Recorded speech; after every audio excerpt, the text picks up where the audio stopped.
I was standing by the punch bowl at our family's annual barbecue in the Desert Ridge Community Center, watching my cousin Marcus demonstrate his golf swing to a captive audience when my phone lit up with a message that would shatter everything my family thought they knew about me. But let me back up for a second, because what happened next would turn our quiet Phoenix gathering into the most unexpected networking showcase Arizona had ever seen. Before we jump back in, tell us where you're tuning in from, and if this story touches you, make sure you're subscribed, because tomorrow I've saved something extra special for you. By the end of this scorching July afternoon, the same relatives who had spent years pitching me business cards and LinkedIn connection requests while shaking their heads at my lack of professional network would be watching in stunned silence as A-list celebrities, Fortune 500 CEOs, and political powerhouses lined up to get 5 minutes of my time. And I would finally discover that sometimes the biggest tragedy isn't having no connections. It's having a family that can't see the empire you've built right under their noses. It started like every other Martinez family barbecue in Phoenix, Arizona.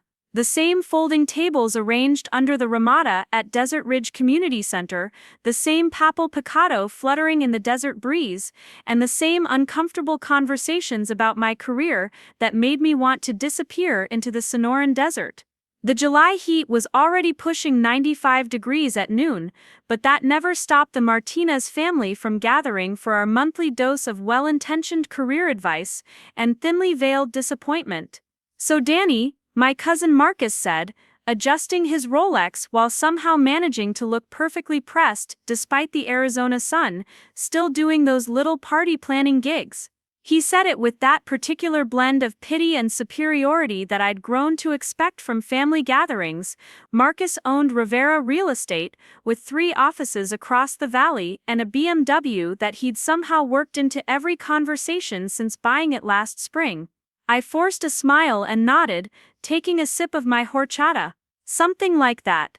Must be tough not having any real connections in this business," chimed in my sister Jessica, though her tone suggested she was trying to be supportive rather than cruel. Jessica had married Kevin Chen, a successful software engineer, and they lived in a beautiful house in Paradise Valley that she loved to mention whenever the conversation turned to professional achievement. "I mean, event planning is all about who you know, right? And you're still working out of that little co-working space in downtown Phoenix." My mother Linda looked over from where she was arranging paper plates with the precision of someone who'd spent 30 years as a bank manager. "Mijo, have you thought about asking Marcus if he knows anyone in the hospitality industry? He has so many connections through his real estate business." Uncle Bob, who'd taken over as family patriarch after Grandpa Martinez passed 5 years ago, wielded his authority like a weapon at gatherings like this. "I just don't understand why you won't let us help you, Danny," he said, using the childhood nickname that made me feel like I was still 12 years old. When I was building my construction company, I knew that success was all about relationships. You can't make it in business without a solid network. The circle of relatives around the picnic table nodded in agreement. There was my cousin Priscilla, who ran a successful catering business and always had business cards ready. My brother-in-law Kevin, who'd built his career through tech networking events. Even my Aunt Patty, who'd never worked outside the home but somehow had opinions about professional development. "It's not that simple, Uncle Bob," I said quietly, but he was already moving on to praise Marcus's latest real estate deal and his expanding network with high net worth clients. This was my reality every month. The Martinez family barbecue, where everyone compared client lists and professional networks, while I sat quietly in the corner, unable to explain that my little party planning gigs included coordinating events for people whose names regularly appeared on Forbes lists and entertainment magazines. To them, I was just Danny Martinez, the 32-year-old single guy who worked some mysterious freelance job and lived in a modest apartment in Tempe instead of the sprawling suburban homes they all seemed to favor. "You know what I think," Jessica said, leaning forward with that look she got when she was about to deliver what she considered sisterly wisdom. "I think Danny's intimidated by real networking." Those big industry events, the schmoozing, the self-promotion, it's easier to stay small and avoid the risk of rejection. The murmur of agreement that followed felt like a slap across the face. These were people who'd known me my entire life, who'd watched me graduate magna cum laude from Arizona State University, who'd seen me move to Los Angeles for 2 years before returning to Phoenix with what they assumed were failed Hollywood dreams.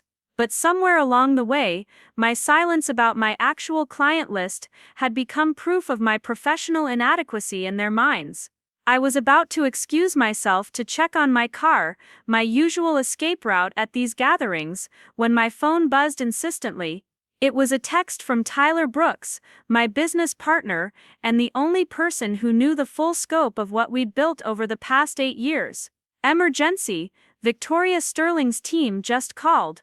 Last-minute crisis with tomorrow's charity gala, she needs you personally. This could be worth 7 figures if we handle it right. Victoria Sterling. The Victoria Sterling, whose latest movie had just crossed the billion-dollar mark worldwide, who had 43 million Instagram followers, and who was arguably the most sought-after actress in Hollywood. And she was asking for me personally. I stepped away from the group, my heart pounding as I opened the follow-up message. Private jet landing at Sky Harbor in 2 hours. She's flying in specifically to meet with you about coordinating the biggest celebrity charity event of the year. Danny, this is it. This is the breakthrough we've been working toward. I looked back at my family, still laughing and chatting around the picnic table, completely unaware that their unsuccessful relative was about to coordinate an event that would make national headlines. Uncle Bob was explaining the importance of business relationships to Kevin. Marcus was showing off photos of his latest luxury listing. Jessica was Preparing and narrating this story took us a lot of time, so if you are enjoying it, subscribe to our channel. It means a lot to us. Now back to the story. Organizing a group photo by the artificial palm trees. My phone buzzed again, this time with a call from a number I recognized, but had never expected to see at a family barbecue. Danny Martinez, I answered, keeping my voice low, and walking toward the parking lot. Mr. Martinez, this is Catherine Williams from Sterling Entertainment Group. Yes. Sterling's assistant. Are you available for an immediate consultation? The voice was crisp, professional, and urgent in the way that only came from Hollywood's highest levels. Yes, I'm available. What's the situation? Miss Sterling's charity gala tomorrow evening has experienced a complete vendor collapse. Catering, security, transportation, celebrity coordination. Everything fell through this morning due to a logistics company bankruptcy. We have 200 of the most influential people in entertainment, politics, and business expecting a flawless event in less than 24 hours. I felt the familiar rush of a complex logistical challenge combined with the weight of massive expectations. This was exactly the kind of crisis that had built my reputation among Hollywood's elite, though my family had no idea such a reputation existed. Miss Williams, I'll need a full vendor list, guest manifest, and security requirements within the hour. Can Miss Sterling's team coordinate helicopter transport for key personnel if needed? Mr. Martinez, the voice said, and I could hear relief flooding through the phone. This is exactly why Miss Sterling specifically requested you. Your reputation for handling impossible situations precedes you. We'll have everything you need within 30 minutes. As I hung up, I realized my family was watching me from the picnic table with expressions ranging from curiosity to mild annoyance. I'd been gone for less than 5 minutes, but even that brief absence during family time was apparently noteworthy. Work emergency, Mom called out, her tone suggesting that any emergency related to my career couldn't possibly be that important. Something like that, I replied, walking back toward the group while my mind raced through the logistics of coordinating an A-list charity event with less than 24 hours' notice. Danny Marcus said, with his trademark condescending smile, maybe this is a good learning opportunity. If you're serious about building a real event planning business, you need to start thinking bigger. Real success comes from real connections. If only he knew that in about 2 hours, I'd be sitting across from one of the most powerful women in entertainment, coordinating an event that would feature more legitimate celebrity connections than Marcus would encounter in 10 lifetimes. My phone buzzed with another message, this one from James Wellington, CEO of Wellington Industries and one of Forbes' most influential business leaders. Danny heard about Victoria's event crisis. Whatever you need from the corporate side, you've got it. My plane, my security team, my entire executive network, call me. I stared at the message, remembering that Wellington was someone I'd helped coordinate a private corporate retreat for 6 months ago. A retreat where Fortune 500 CEOs had planned strategies that would affect millions of jobs and billions in economic impact. But to my family, I was just Danny, the guy who couldn't even network his way into a stable career. Earth to Danny, Jessica's voice cut through my thoughts. You're being antisocial again, come help us set up the volleyball net. I slipped my phone back into my pocket and forced a smile. Sorry, just handling some client coordination. Clients, Uncle Bob chuckled. Son, when you have real clients, you don't take their calls during family time. You have assistants for that kind of thing. The irony was crushing. I was currently coordinating with assistants to some of the most powerful people on the planet, but in my uncle's mind, I was so low on the professional ladder that I didn't even deserve the basic respect of uninterrupted phone calls. As we walked toward the volleyball area, I caught sight of something that made my blood run cold. A black SUV with tinted windows was parked across the street from the community center, and someone in the driver's seat appeared to be photographing our gathering with a long lens camera. In my line of work, you learn to recognize surveillance. When you coordinate events for people who require Secret Service protection, when you handle guest lists that include foreign dignitaries and controversial political figures, when you manage security for gatherings where a single leaked photo could tank stock prices or end political careers, you develop instincts about when you're being watched. I casually pulled out my phone and took a photo of the SUV, then sent it to Tyler with a simple message, "Check this out. Doesn't feel right." His response came back immediately, "Holy shit, Danny. That's a paparazzi vehicle, professional-grade surveillance equipment. Someone knows about Victoria's meeting with you." My stomach dropped. If paparazzi had somehow learned about Victoria Sterling's emergency trip to Phoenix, if they knew she was meeting with me specifically, then tomorrow's charity event wasn't just a logistical challenge, it was a security nightmare that would require the kind of coordination typically reserved for presidential visits. I looked back at my family, now engaged in a heated debate about volleyball team selection, completely oblivious to the fact that their unsuccessful relative was potentially being stalked by entertainment industry surveillance specialists. My phone rang with another call, this one from a number I didn't recognize but with a Phoenix area code. "Mr. Martinez, this is Captain Mike Torres with Sterling Entertainment's Security Division. We've been monitoring some unusual activity around your location. Are you currently with family members who don't have security clearance for tomorrow's event?" Security clearance. For a charity gala, that my family assumed was probably some small corporate dinner party. Yes, Captain Torres, I'm at a family gathering. What's the nature of the concern? Sir, we've identified at least 3 paparazzi vehicles, and what appears to be entertainment industry surveillance in your immediate area. Someone leaked Miss Sterling's emergency consultation with you, and the media is treating this like a major story. We need to consider protective protocols for your family members. Protective protocols for my family.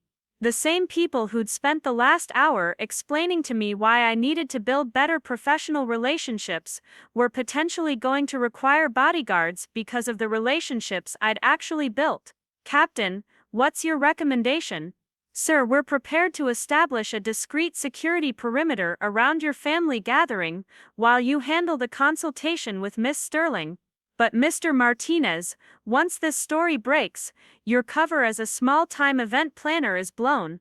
The entertainment industry is about to discover that Danny Martinez is the ghost coordinator behind some of the biggest celebrity events of the past 5 years.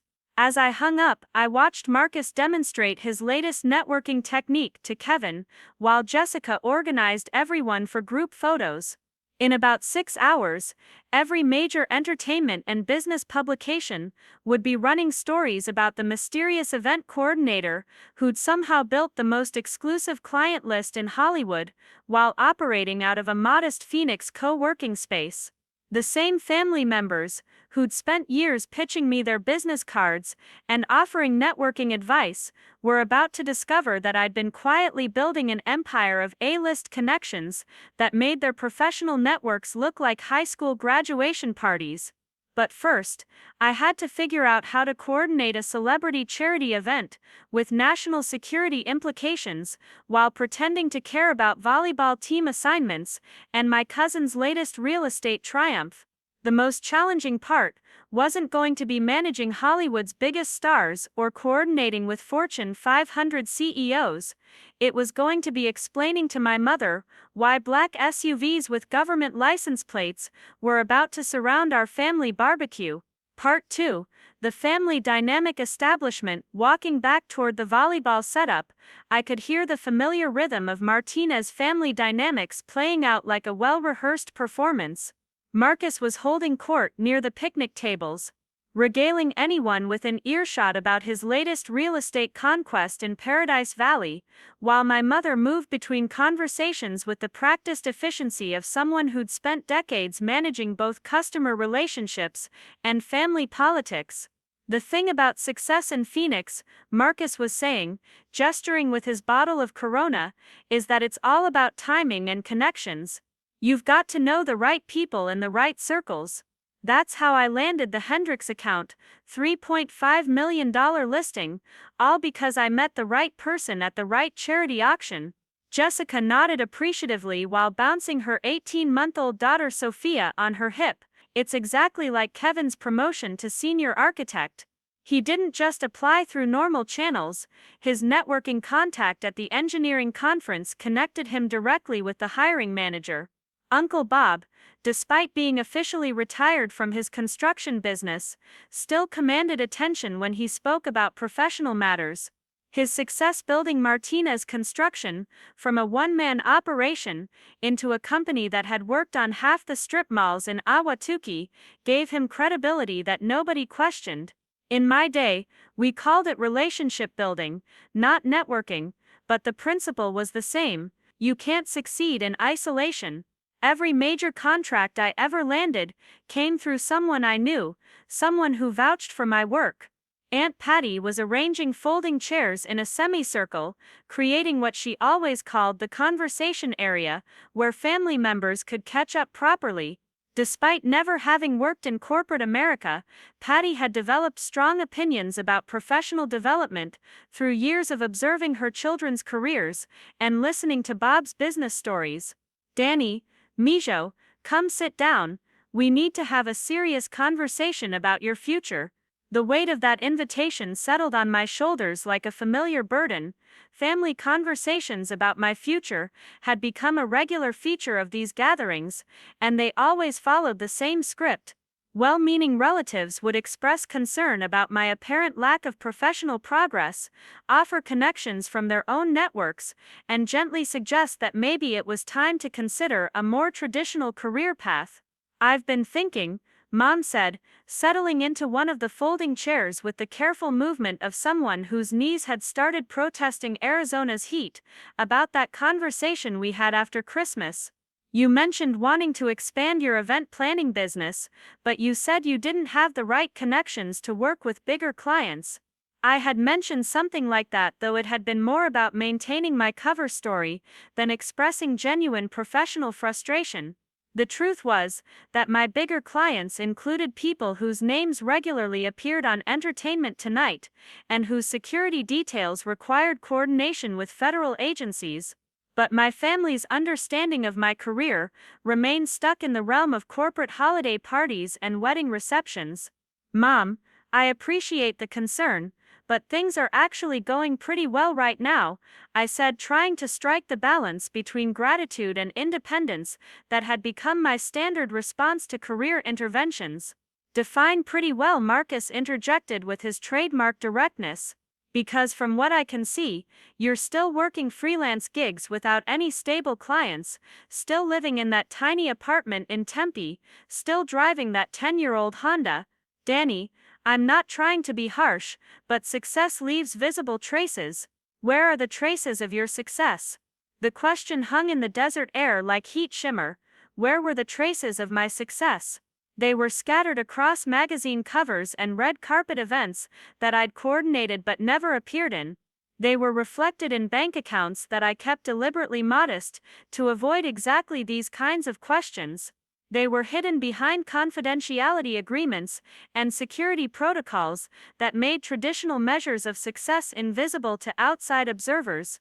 Kevin, who'd been quietly listening while helping Jessica wrangle Sophia, finally spoke up. Maybe Danny's definition of success is different from ours. Not everyone wants the corporate ladder or the suburban house.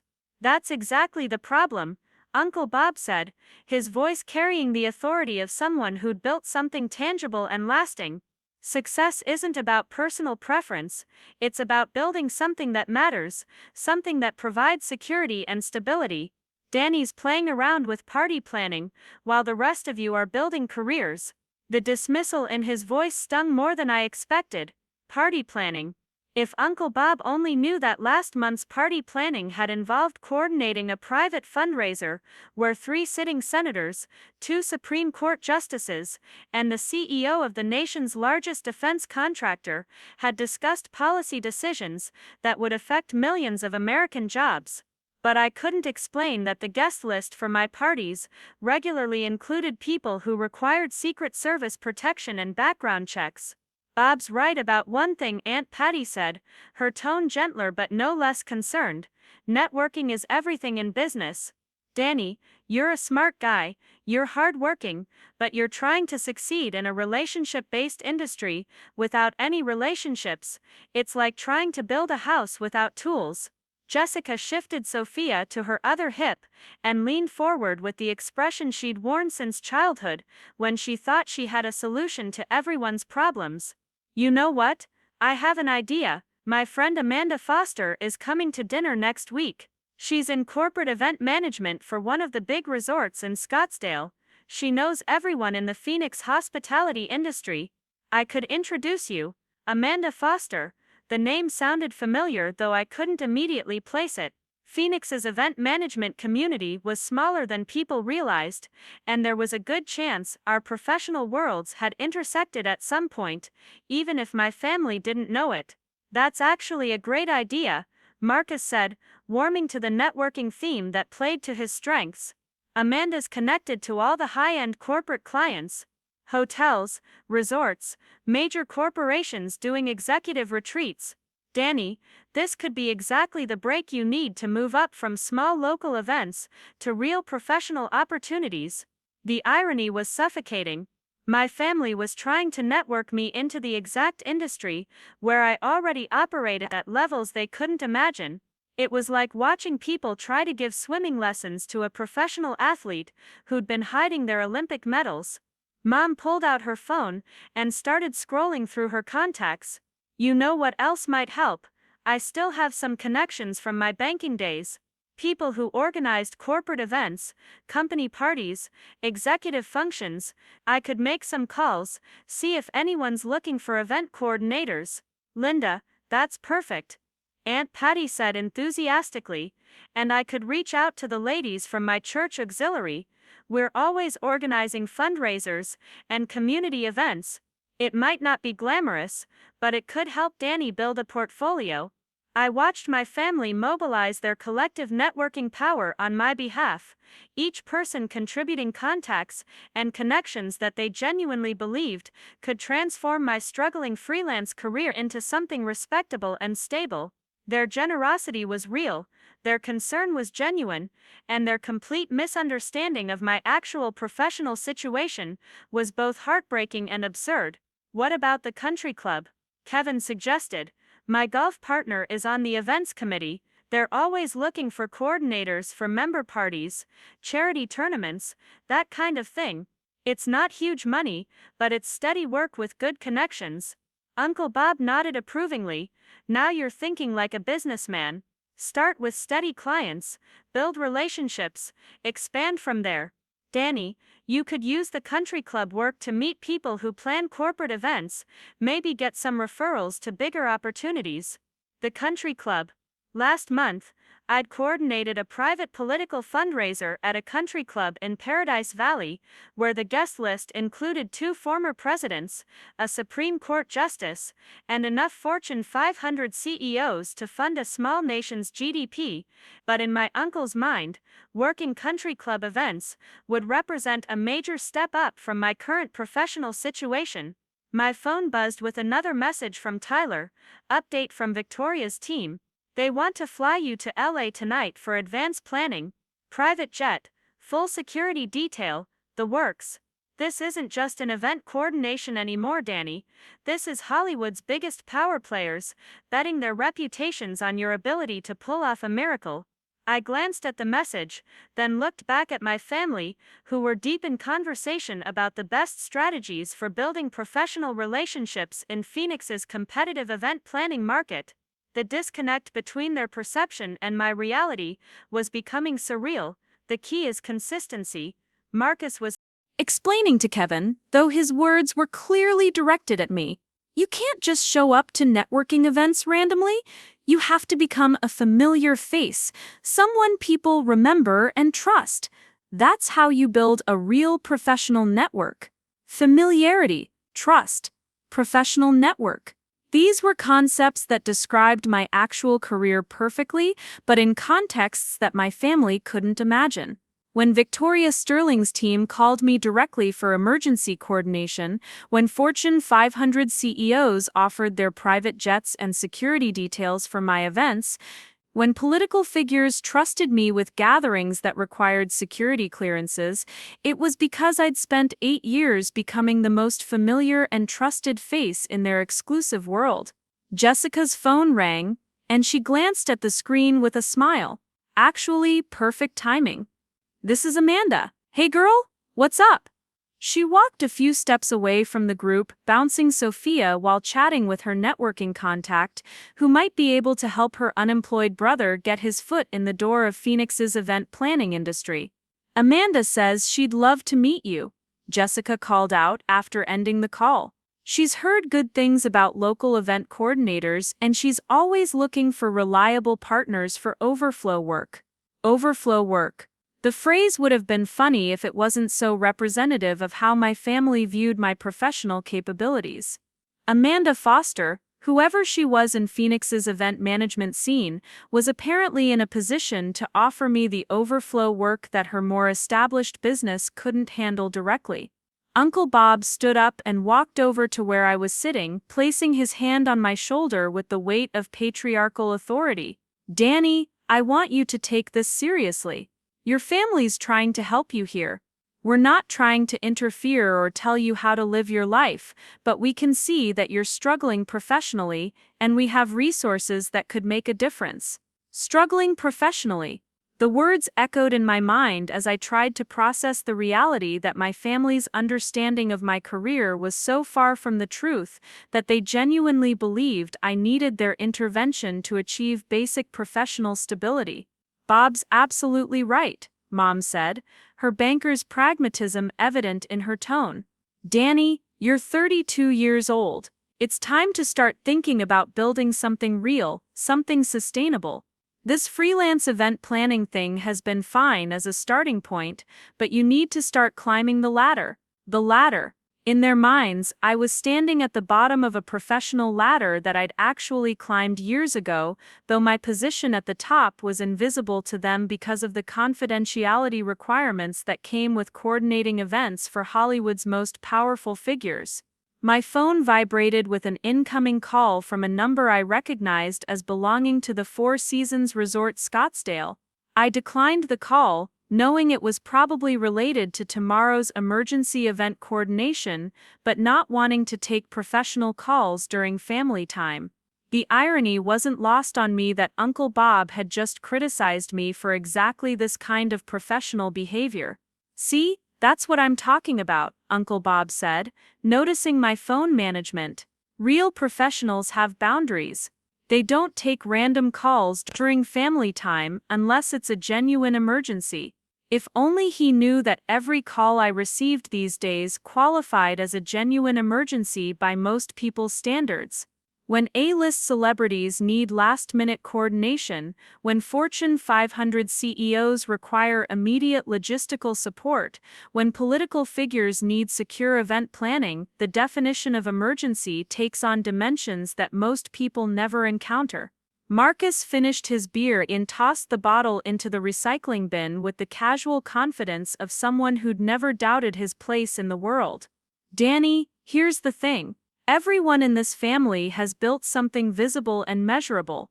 My real estate business, Kevin's engineering career, Jessica's marketing position, even Mom's banking management. We're not just talking theory here, we're talking about proven strategies for professional success. Visible and measurable. The two criteria that my actual career specifically avoided for security and confidentiality reasons. My success was deliberately invisible, my achievements intentionally unmeasurable by conventional standards, my network carefully hidden behind layers of discretion and non-disclosure agreements. Aunt Patty rejoined the conversation after finishing her chair arrangement project. What worries me most is that Danny seems content with where he is. There's no ambition, no drive to grow. It's like he's given up on the idea of real success. Content. The word stung because it contained a grain of truth wrapped in complete misunderstanding. I was content with my career, but not for the reasons my family assumed. I was content because I'd achieved something extraordinary in my field, because I'd built relationships with some of the most influential people in America, because I was regularly trusted with coordinating events that shaped political and economic policy. But from their perspective, contentment with small-scale freelance work looked like resignation, like someone who'd stopped trying to achieve something meaningful. Part 3: The Origin Story Foundation. The conversation about my apparent lack of professional ambition transported me back to a different family gathering 8 years ago, right here in this same community center under these same ramadas. It was my college graduation celebration, and I'd been bursting with excitement about my future, about the opportunities that seemed to stretch endlessly ahead of me after completing my degree in hospitality management with a minor in business administration from Arizona State University. That day, I'd graduated summa cum laude with a 3.9 GPA, and had already secured what I thought was a dream position with Premier Events Los Angeles, a company that promised to introduce me to the high-end event coordination industry.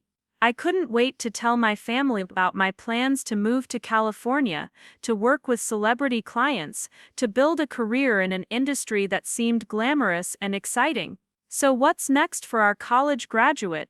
Uncle Bob had asked that day, the same patronizing tone he still used 8 years later. Time to get serious about building a real career now. I remembered how my chest had swelled with pride as I pulled out the offer letter from Premier Events. Actually, I've been offered a position with a major event coordination company in Los Angeles.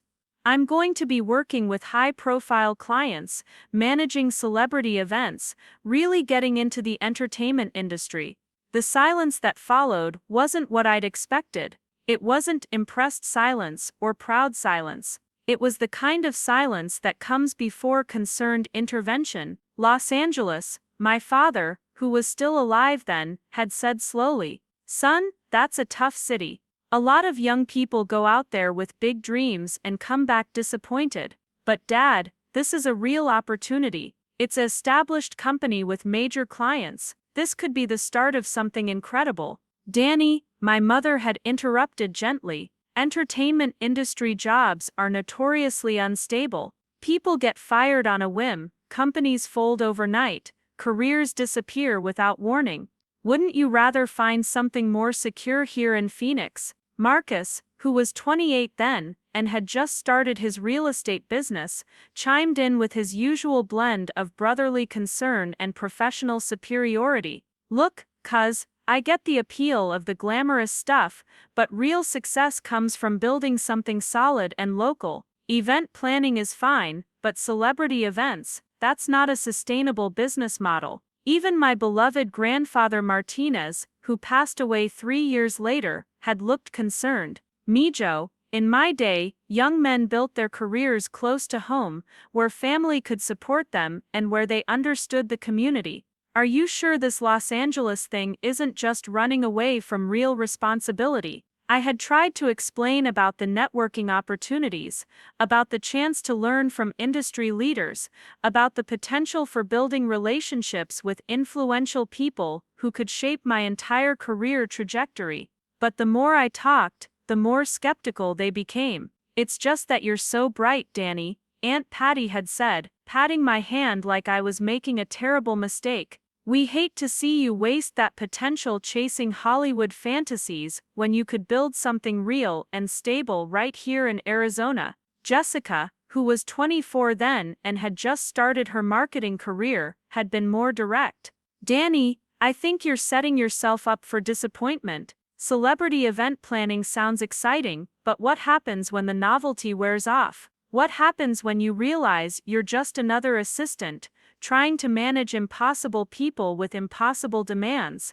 That conversation had shaped my relationship with my family in ways I was only beginning to understand. When I moved to Los Angeles and started working with premier events, I couldn't share the excitement of my early successes because they fell into the category of Hollywood fantasies that my family had already dismissed. When I coordinated my first celebrity wedding, an intimate gathering for a television actress whose show was dominating the ratings, I couldn't describe the complexity of managing security protocols, media blackouts, and guest lists that included other A-list performers. To my family, it would have sounded like exactly the kind of unstable, glamorous nonsense they'd warned me against. When I was promoted to senior coordinator within my first year, managing events for clients whose names appeared regularly in entertainment magazines, I couldn't explain that my rapid advancement was based on a combination of obsessive attention to detail, an intuitive understanding of luxury service, and an ability to remain calm under pressure that impressed even veteran industry professionals.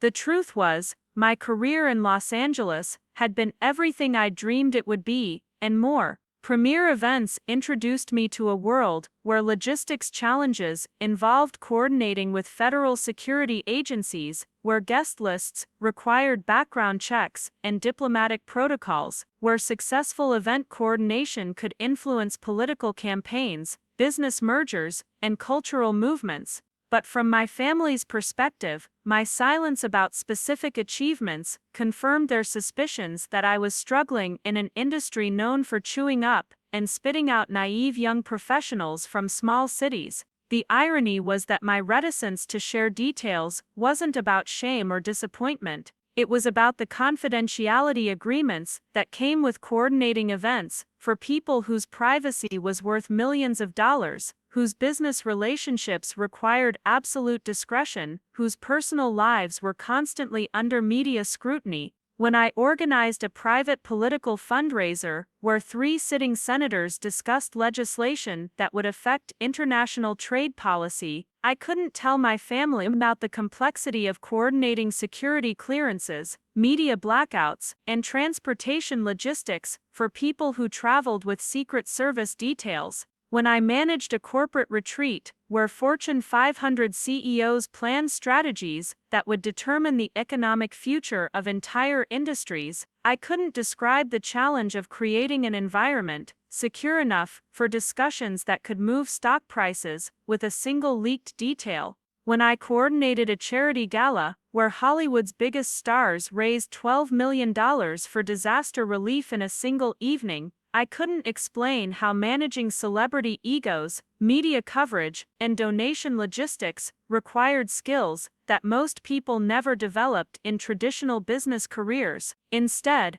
I offered vague responses about entertainment industry work and corporate event coordination that sounded appropriately modest while concealing the true scope of what I was learning and achieving. The most painful part was watching my family's disappointment grow over the years. When I returned to Phoenix after 2 years in Los Angeles, they assumed I was coming home because I'd failed to build a sustainable career in the entertainment industry. The truth was that I'd returned because Tyler Brooks, a former colleague from Premier, had convinced me that we could build something even more exclusive and successful by operating from a less obvious location. Phoenix offered everything we needed for high-end event coordination, proximity to Los Angeles and Las Vegas, excellent airport facilities for private jet coordination, luxury resort venues for exclusive gatherings, and most importantly, a location where celebrity clients could conduct private business without the constant media attention that plagued California venues.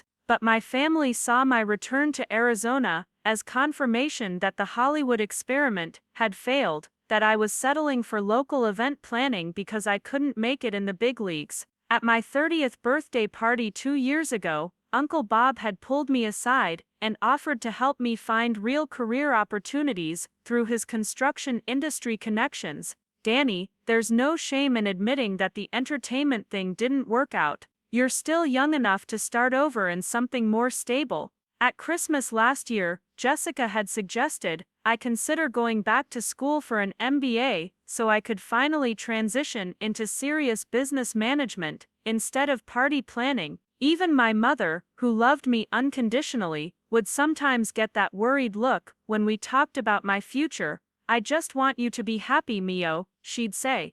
But don't you want to build something significant? Don't you want to have something to show for all your hard work? What they didn't understand was that I had built something significant. Tyler and I had created a boutique event coordination company that operated at the highest levels of entertainment, politics, and business. Our client list read like a combination of Forbes magazine, Rolling Stone, and the Congressional Directory, but the nature of our work required absolute invisibility. Our success was measured not by public recognition or obvious wealth, but by our ability to coordinate complex events that never generated negative publicity, never experienced security breaches, never failed to meet the impossible expectations of clients who were accustomed to getting everything they wanted exactly when they wanted it. The hardest part was the professional isolation, not just the inability to share specific achievements with my family, but the deeper isolation that came from being misunderstood by the people whose opinions mattered most to me. I'd sit at family dinners, listening to Marcus brag about his latest real estate conquest, or Kevin describe his engineering project achievements, and I'd want desperately to say, "Last month, I coordinated a private summit where technology CEOs planned the future of artificial intelligence regulation, but I couldn't." The confidentiality agreements I'd signed, the security clearances required for many of our events, the trust that our clients placed in our discretion, it all mattered more than my personal need for family recognition. Instead, I'd smile and nod, and let them think I spent my days coordinating birthday parties and corporate picnics in some forgotten corner of Phoenix's hospitality industry. I'd let them worry about my apparent lack of ambition, my modest apartment, my single status, my apparent contentment with mediocrity. But sitting in this community center 8 years after that graduation party, watching the same relatives who had questioned my career choices prepare for another family photo, I realized that everything was about to change. In less than 4 hours, Victoria Sterling's private jet would land at Sky Harbor International Airport, and my modest event planning business would suddenly take center stage in one of the most high-profile celebrity crisis management situations of the year. The foundation they'd worried was too unstable was about to prove strong enough to coordinate an event that would make national headlines and generate enough media attention to expose the network I'd spent 8 years carefully building in secret. Part 4, the present reality pain. Looking around at my family's continued networking intervention, I felt the familiar weight of living a double life that had defined the past 8 years. Every suggestion they made, every connection they offered,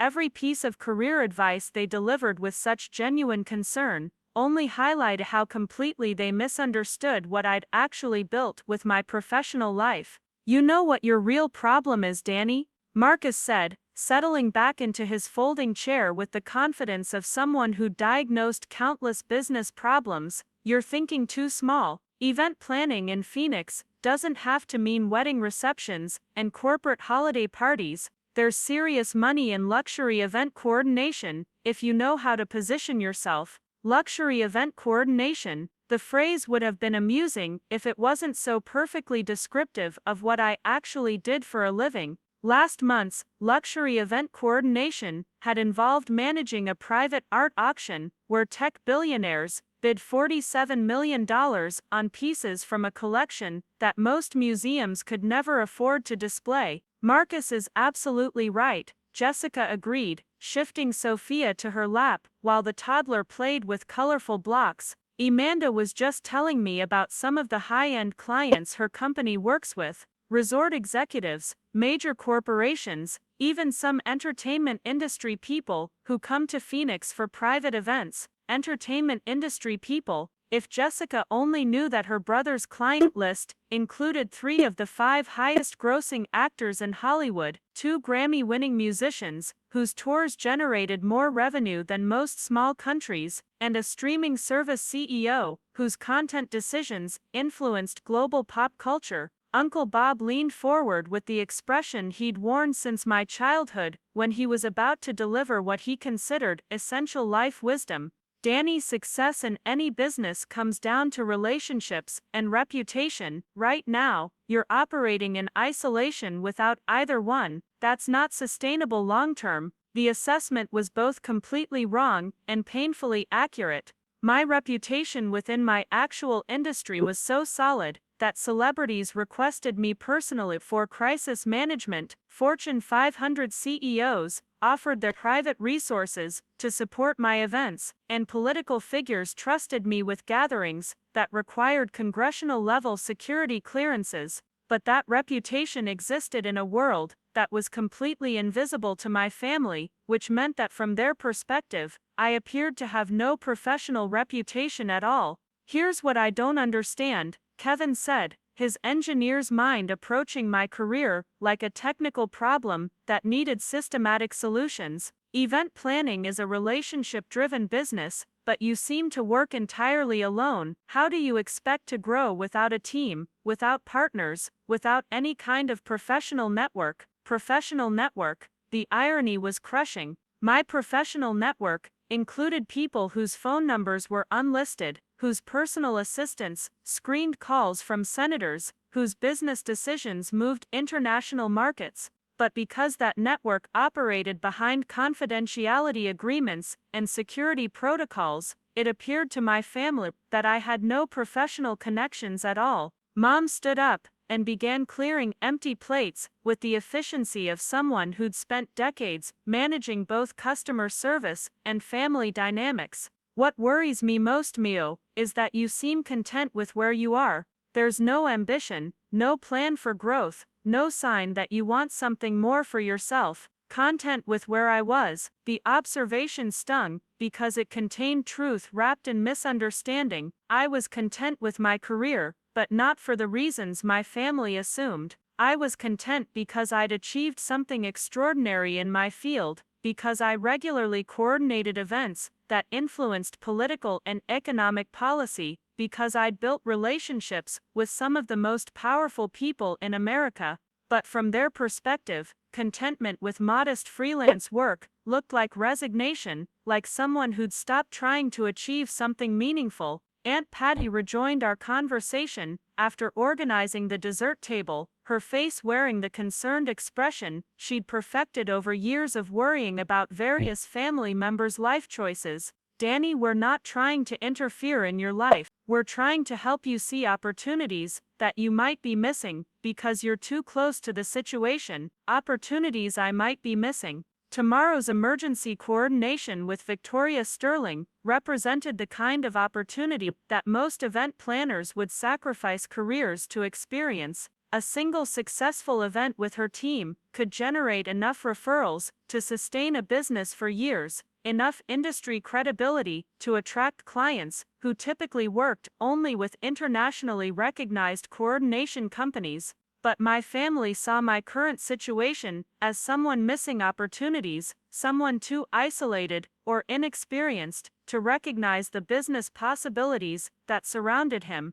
"Let me ask you something specific," Marcus said, pulling out his phone and scrolling through his contact list. "How many people in Phoenix's event planning industry actually know your name? How many venue managers have you built relationships with? How many vendors consider you a preferred partner?" The questions were designed to expose the professional isolation that Marcus believed was holding back my career development. What he couldn't know was that my vendor relationships included security companies that normally worked only with federal agencies, transportation coordinators who managed private jet logistics for heads of state, and catering operations that required background checks to serve clients whose dietary requirements were classified information. Phoenix venue managers knew my name, but primarily in contexts that required non-disclosure agreements and security clearances that prevented them from discussing our work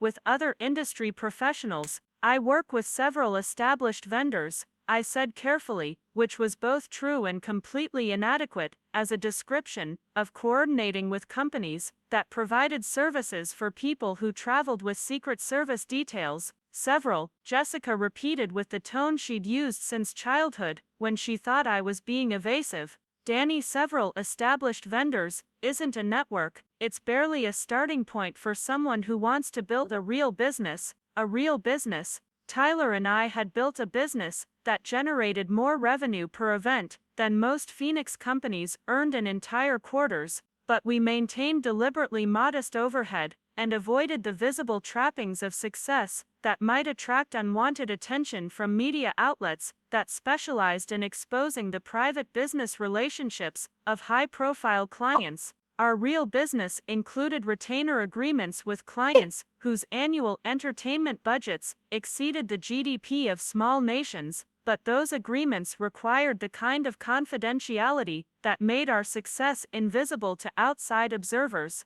My phone buzzed with another message from Tyler. "Danny, this is getting insane. Victoria's team just confirmed that tomorrow's event is being covered by 3 major networks, 2 streaming platforms, and every entertainment magazine in North America. Whatever we pull off, the whole industry is going to be watching." I glanced at the message while my family continued their intervention about my need to build industry connections and establish a more visible professional presence. The irony was becoming surreal. "The thing was about networking?"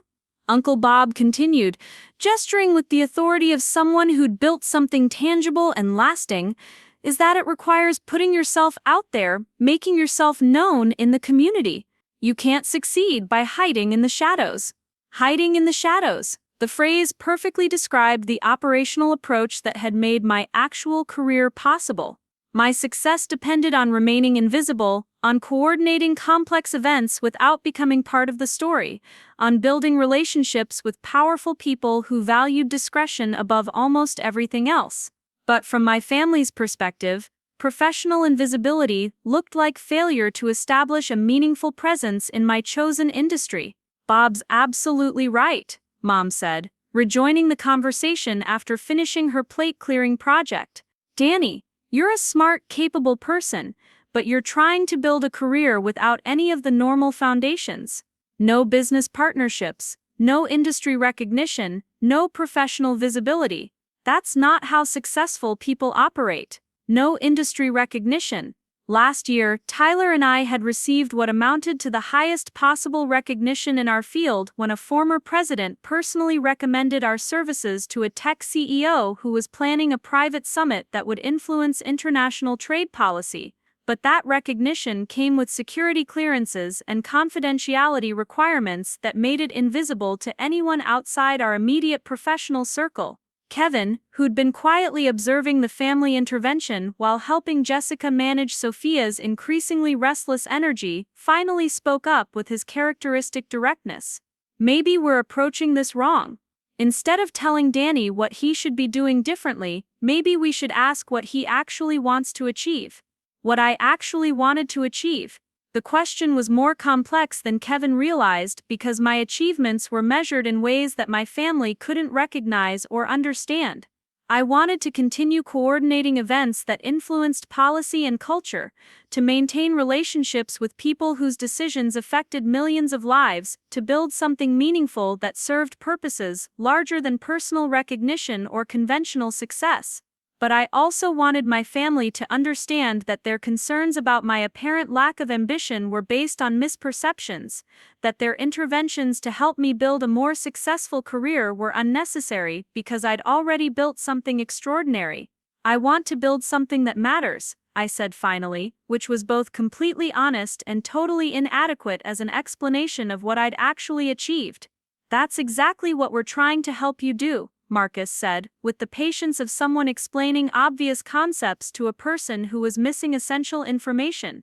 But Danny, something that matters requires scale, visibility, and industry recognition. You can't impact anything meaningful from the margins of the event planning business. From the margins. Tomorrow's coordination with Victoria Sterling would place me at the center of an event that would generate more media coverage than most political campaigns, more industry attention than most corporate mergers, more cultural influence than most entertainment industry summits. But my family saw my current position as operating from the margins, as someone trying to build something meaningful without access to the resources, connections, or recognition that meaningful achievement required. My phone rang with a call from a number I didn't immediately recognize, though the Phoenix area code suggested it was probably related to tomorrow's emergency coordination. I declined the call, not wanting to handle business during family time, but the irony wasn't lost on me that Uncle Bob had just finished explaining how real professionals maintained boundaries between work and personal life. "See, that's exactly what I'm talking about," Aunt Patty said, noticing my phone management. Real success means having enough control over your schedule that you're not constantly fielding random calls from potential clients. Random calls from potential clients. If only she knew that the random calls I received these days typically came from personal assistants to people whose names appeared on Forbes lists, whose business decisions influenced international markets, whose entertainment choices shaped global culture. The most painful part wasn't their misunderstanding of my professional situation, it was the realization that their concern came from genuine love and worry about my future. They weren't trying to diminish my achievements or make me feel inadequate, they were trying to help someone they genuinely believed was struggling professionally, someone who appeared to lack the ambition or connections necessary for meaningful success. "Look, Danny," Jessica said, her tone shifting to the gentle directness she'd used since childhood when she thought someone needed tough love delivered with sensitivity. "We're not trying to run your life or tell you what to do. We just want you to have the kind of security and success that comes from building something real and sustainable." Security and success, building something real and sustainable. The phrases described exactly what Tyler and I had created, but in contexts that my family couldn't imagine, and through methods that appeared to contradict everything they understood about professional development. Tomorrow, when Victoria Sterling's crisis became national news, when entertainment industry publications started investigating the mysterious Phoenix-based coordinator who'd somehow saved Hollywood's biggest charity event, when my carefully maintained professional invisibility was destroyed by the kind of media attention that made discretion impossible, my family would discover that their intervention had been based on perceptions that were almost completely wrong.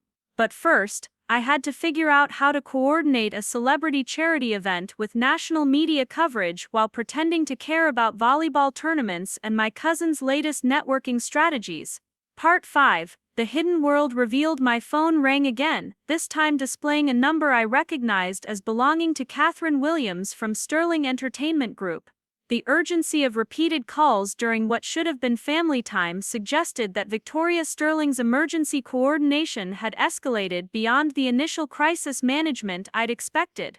"Excuse me for just a minute," I told my family, stepping away from the volleyball setup to take the call privately.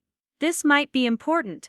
Danny Martinez, I answered, walking toward the far edge of the community center where the conversation couldn't be overheard. Mr. Martinez, this is Catherine Williams again. I'm calling with an update that changes the entire scope of tomorrow's event. Her voice carried the kind of controlled urgency that I'd learned to recognize in calls from Hollywood's highest levels. Sterling has just confirmed that tomorrow's charity gala isn't just about replacing failed vendors, it's about coordinating what's now become a summit meeting between entertainment industry leaders, Fortune 500 CEOs, and senior political figures. I felt my stomach drop as the implications registered. Summit meeting. The language alone suggested an event that would require security clearances, federal coordination, and the kind of logistical complexity that most event planners never encountered in entire careers. Miss Williams, can you be more specific about the scope we're discussing? Mr. Martinez, tomorrow's event now includes 3 sitting senators, the CEOs of 4 Fortune 500 companies, 2 Supreme Court justices, and the Secretary of Defense. This isn't a charity gala anymore, Mr. Martinez. This is a private policy summit that will influence congressional legislation, defense spending, and international trade agreements, and it's happening in 26 hours. The weight of what she was describing hit me like a physical blow. Policy summit involving Supreme Court justices and the Secretary of Defense meant security protocols that would require coordination with multiple federal agencies, background checks for every vendor and staff member, and communication systems that could handle classified information. Miss Williams, an event of that scope typically requires months of advance planning and federal security coordination. How is this possible on 26 hours' notice? That's exactly why Miss Sterling requested you specifically, Mr. Martinez. Your reputation for handling impossible logistics under extreme time pressure is why we're willing to bet everything on your ability to coordinate what might be the most significant private political gathering of the year. I looked back toward my family, who were engaged in animated discussion about volleyball team selection, completely unaware that their unsuccessful relative was being asked to coordinate an event that would influence national policy and international relations. Mr. Martinez, I need to be completely transparent about what we're asking. This event will determine defense spending priorities that affect millions of jobs, trade policies that influence global markets, and legislative strategies that shape the next decade of American governance. The people attending tomorrow represent collective decision-making power that exceeds most national governments. Decision-making power that exceeds most national governments. I was being asked to coordinate a gathering where the conversation would literally reshape American economic and foreign policy, and I had to do it while my family believed I was struggling to coordinate birthday parties and corporate picnics. What's the venue situation? I asked, my mind already racing through the logistical requirements for an event that would require presidential-level security protocols. Four Seasons Resort Scottsdale. We've secured the entire property for 48 hours, but Mr. Martinez, the security requirements are unlike anything most event coordinators have ever handled. We're talking about Secret Service coordination, FBI background checks for all personnel, and communication systems that can handle discussions that are classified at the highest levels of government. Four Seasons Resort Scottsdale.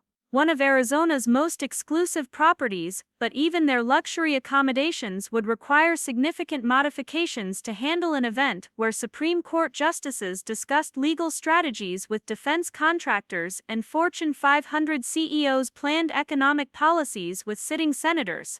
Miss Williams, I need to ask directly, why isn't this being coordinated through established government channels or major political event firms? Because, Mr. Martinez, this gathering is specifically designed to occur outside normal governmental oversight. The attendees want to discuss policy options and strategic planning without the formal constraints that come with official government events. They need someone who can coordinate at the highest levels while maintaining absolute discretion about the nature of the conversations. Outside normal governmental oversight. The phrase confirmed what I'd suspected about the true nature of tomorrow's event. This wasn't just celebrity charity work or luxury event planning, this was coordinating a private summit where some of the most powerful people in America would plan strategies that would affect millions of lives without the transparency or accountability that came with official government proceedings. Mr. Martinez, I need your decision within the next hour. Miss Sterling's jet is currently en route to Phoenix, and if you accept this coordination, you'll be flown to Los Angeles tonight for advance briefings with her security team and policy advisors. Advance briefings with security teams and policy advisors. The language confirmed that tomorrow's event had evolved far beyond anything that could be described as party planning or entertainment industry work. This was political coordination that would require security clearances and federal oversight. Miss Williams, assuming I accept this coordination, what are the confidentiality requirements? Absolute and permanent, Mr. Martinez. Everyone involved in tomorrow's event will sign non-disclosure agreements that carry federal penalties for violation. The guest list, the discussion topics, even the fact that this gathering occurred, all of it remains classified indefinitely. Federal penalties for violation. I was being asked to coordinate an event so sensitive that discussing it with unauthorized parties could result in criminal prosecution.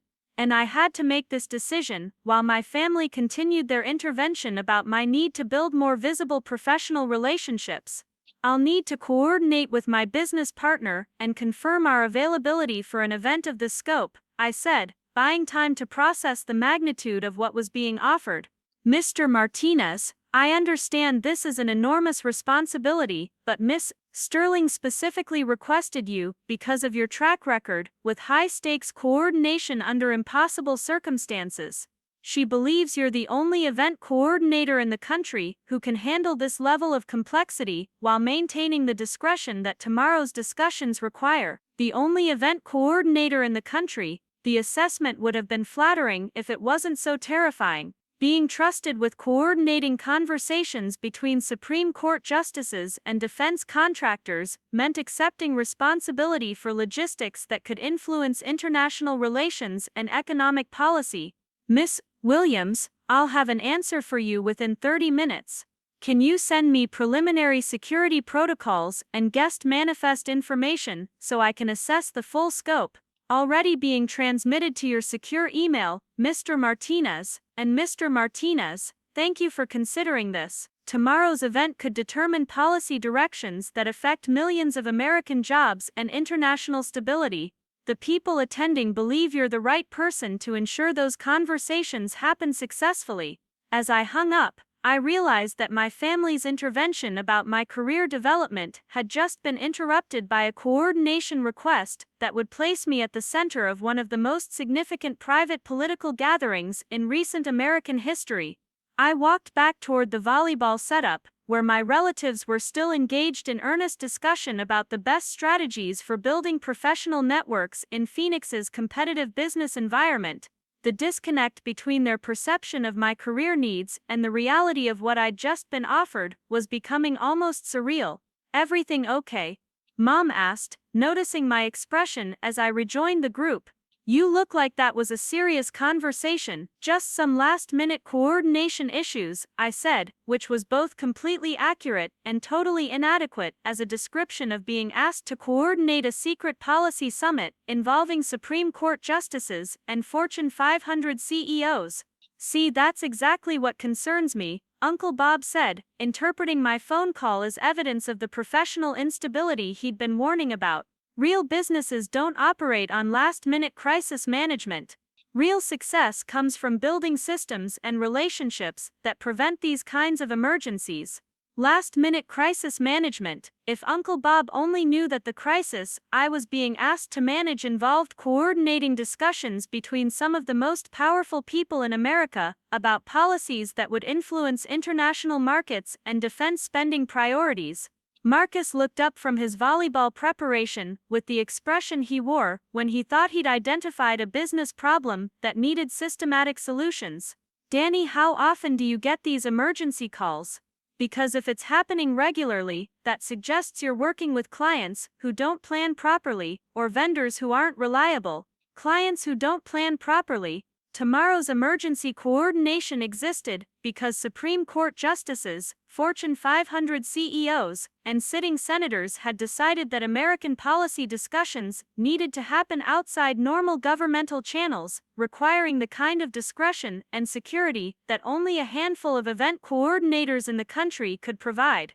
But from Marcus's perspective, emergency coordination requests suggested that I was working with disorganized clients who created unnecessary stress through poor planning.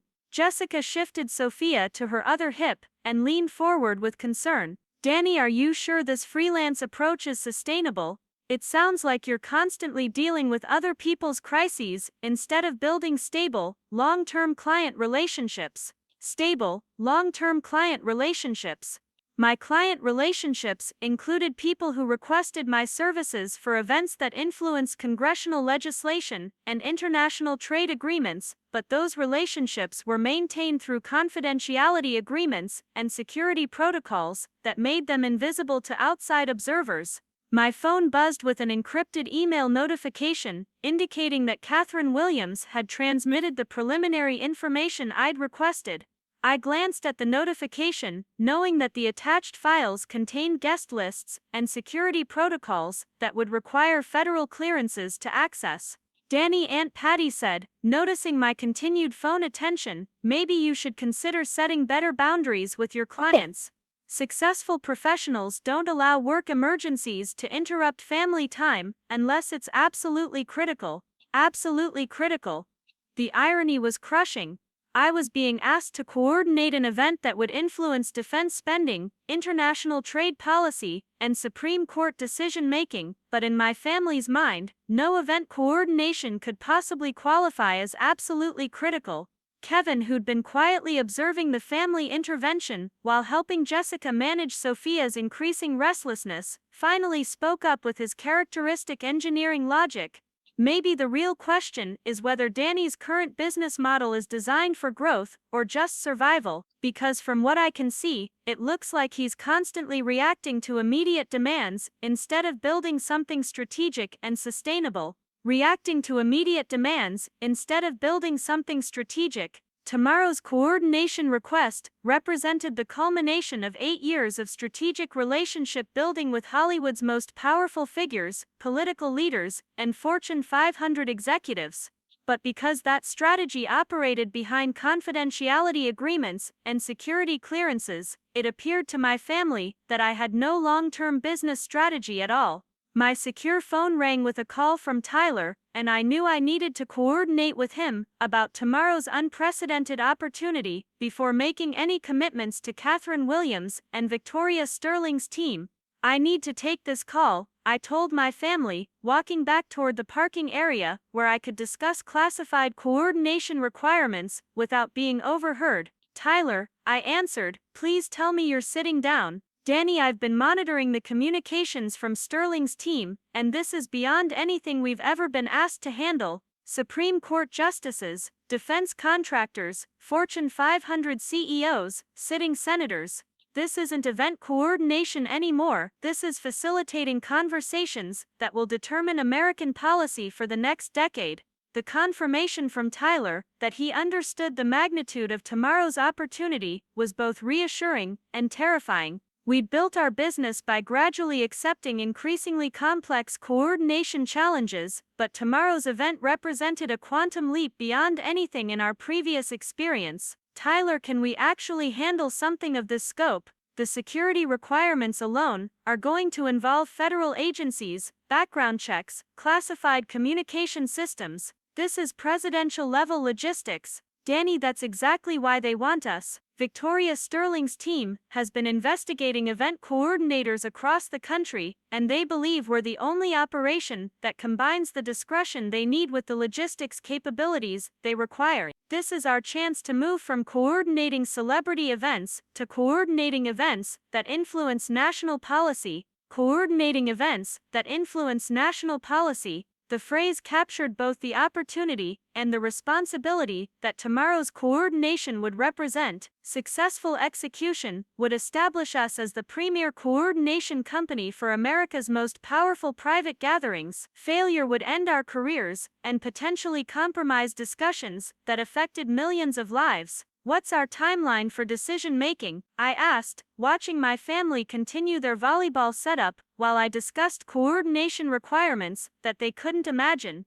Catherine Williams needs confirmation within 20 minutes. If we accept, Victoria Sterling's private jet picks you up at Sky Harbor in 4 hours for advance briefings in Los Angeles. The jet returns you to Phoenix tomorrow morning, and we have 18 hours to coordinate security protocols, vendor management, and logistics for an event that will determine congressional legislation and defense spending priorities. 18 hours to coordinate an event that would determine congressional legislation and defense spending priorities. The timeline was impossible by conventional standards, but Tyler and I had built our reputation by accomplishing impossible coordination tasks under extreme time pressure. Tyler, if we pull this off successfully, what does it mean for our business? Danny, if we coordinate tomorrow's event without security breaches, media leaks, or logistical failures, we become the go-to coordination company for every private political summit, Fortune 500 strategic planning session, and celebrity policy gathering in the country. This is the client list that every event coordinator dreams about but never accesses. The client list that every event coordinator dreams about. Tomorrow's successful coordination would establish relationships with people whose private gatherings influenced international markets, congressional legislation, and Supreme Court decisions. It would transform our boutique coordination company into something that operated at the highest levels of American power,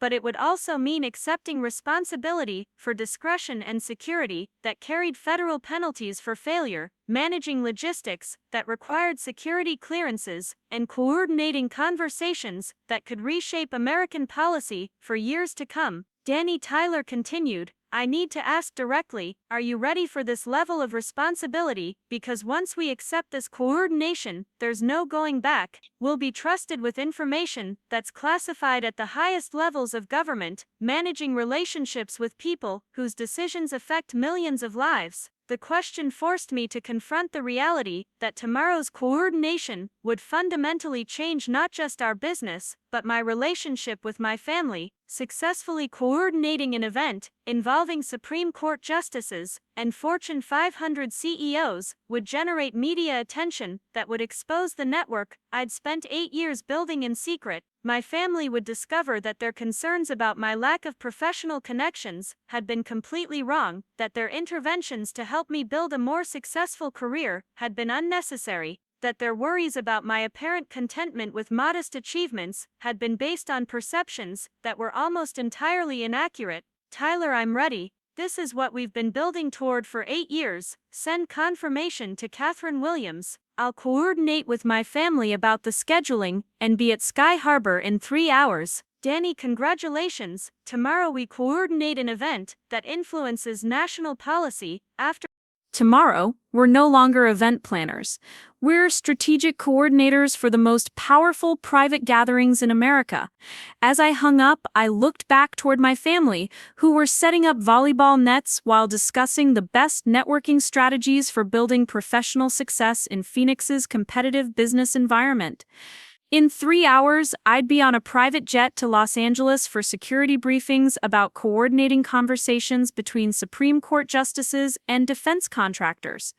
The same relatives who'd spent the afternoon trying to help me build better professional relationships were about to discover that I'd already built relationships with some of the most powerful people in America, relationships that came with security clearances and federal oversight. Relationships that influenced congressional legislation and international trade policy. But first, I had to figure out how to explain to my mother that I needed to leave our family barbecue to coordinate a secret political summit that would determine defense spending priorities and Supreme Court decision-making strategies. The most challenging part wouldn't be managing Hollywood's biggest stars or coordinating with Fortune 500 CEOs or handling security protocols that required federal clearances.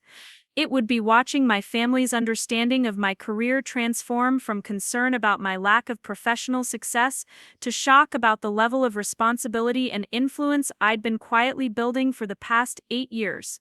Tomorrow's event would change everything between us, and there would be no way to maintain the modest, struggling event planner persona that had allowed me to keep my two worlds separate for so long. Walking back toward my family, I felt the weight of 8 years of careful deception lifting from my shoulders while simultaneously being replaced by the crushing responsibility of coordinating what might be the most significant private political gathering in recent American history.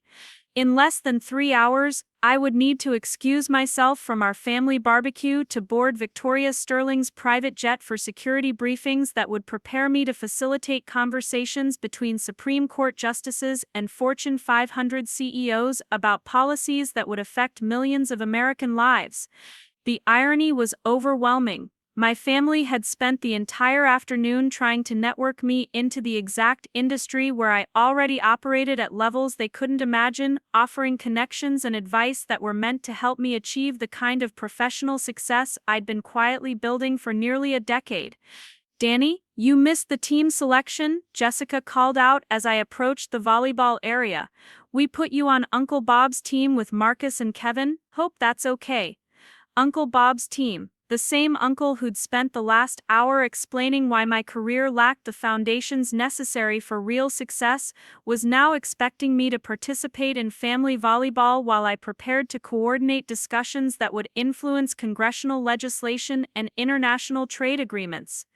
"Actually," I said, knowing that this conversation would fundamentally change my relationship with my family forever, "I need to talk to everyone about something important."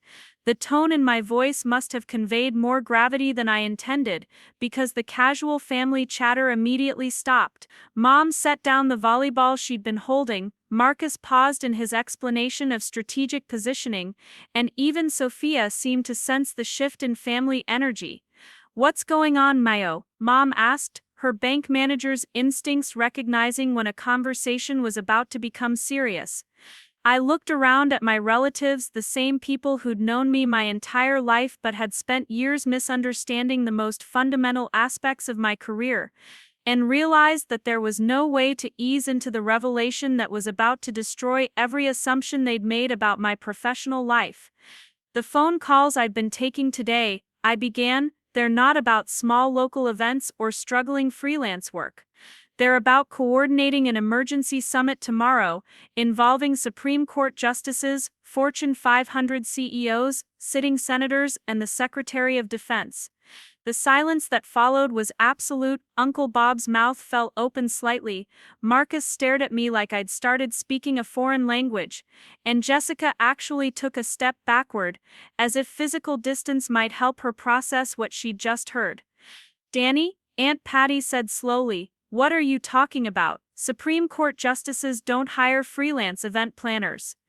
They do when the event planner has spent 8 years building relationships with Hollywood's most powerful figures, coordinating private gatherings for Fortune 500 executives, and managing logistics for political fundraisers that require security clearances."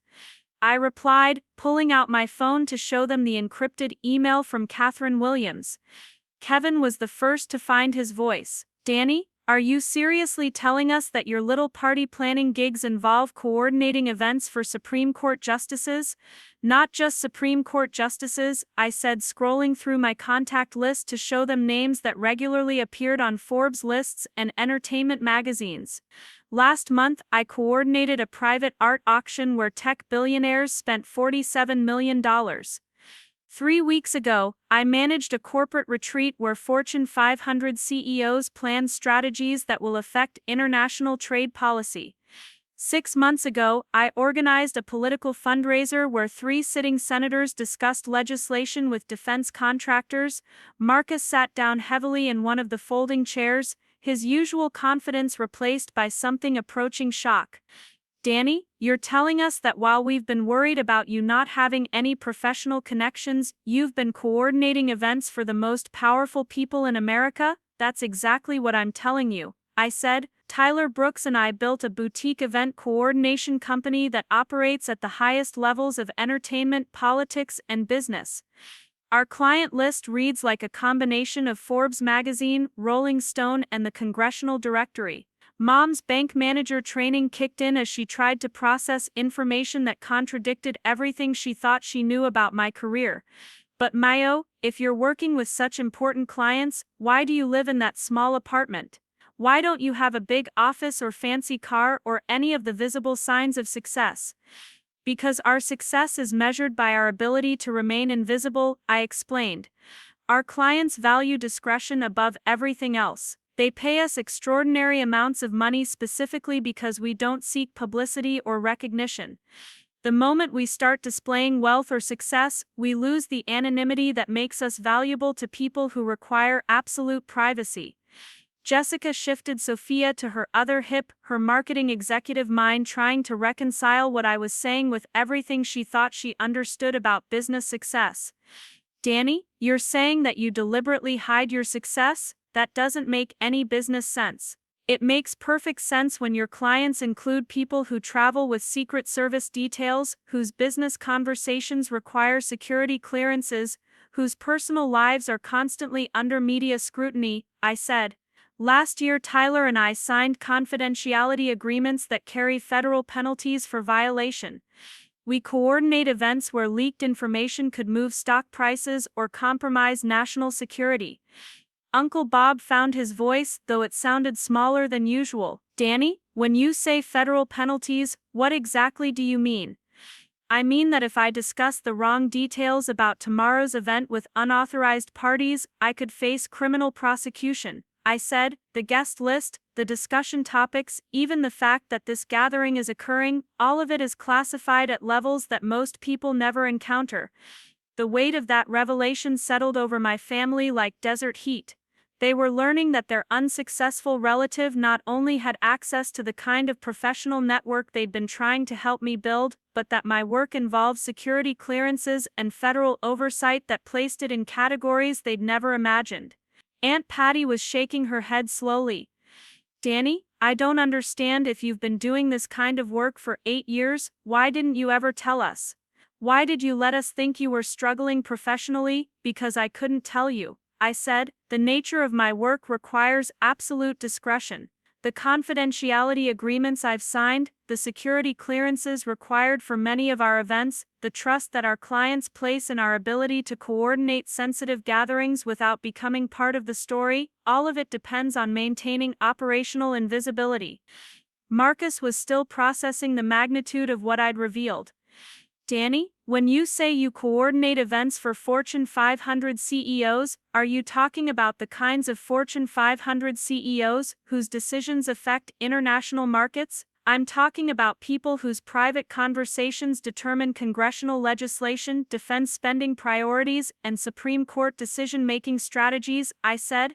Tomorrow's event isn't just about celebrity charity work, it's about facilitating discussions between some of the most powerful people in America about policies that will influence millions of lives. Kevin's engineering mind was working through the logistics implications. Danny, how do you coordinate security for events involving Supreme Court justices? That has to require federal agency coordination. Secret Service, FBI, sometimes additional agencies depending on the nature of the discussions, I confirmed. Tomorrow's event requires security protocols that are typically used for presidential gatherings. Background checks for every vendor, communication systems that can handle classified information, transportation coordination that involves private jets, and federal security details. Mom sat down in one of the folding chairs, her face reflecting the emotional whiplash of discovering that her concerns about my career had been completely unnecessary. Mejo, all these years when we worried about you not having connections or ambition, you were actually building relationships with the most powerful people in the country. More than that, I said, the relationships I've built influence policy decisions that affect international trade, defense spending, and congressional legislation. When Victoria Sterling's team needs emergency coordination for a crisis that involves Supreme Court justices and Fortune 500 CEOs, I'm the person they call because they trust my ability to handle logistics that most event coordinators never encounter. Jessica was trying to reconcile my revelation with her understanding of family dynamics. Danny, why didn't you at least hint that your work was more significant than we realized? We've spent years trying to help you build the kind of career you'd already created. Because hinting would have led to questions that I couldn't answer without violating confidentiality agreements, I explained.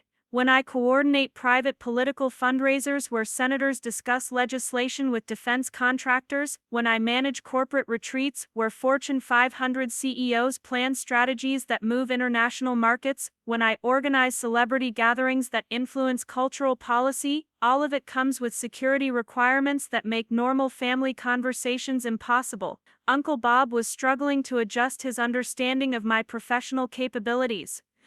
Danny, when you say you coordinate for politicians and business leaders, are you talking about people whose names we would recognize? I'm talking about people whose decisions determine whether millions of Americans have jobs, whether international trade agreements get approved, whether defense contracts worth billions of dollars get awarded to specific companies. I said, tomorrow's coordination involves discussions that will influence the next decade of American economic and foreign policy. Marcus pulled out his phone and stared at it like he was seeing it differently. Danny, all those times I offered to introduce you to my real estate contacts, to help you build professional relationships, you were already coordinating events for people who make decisions that affect my entire industry.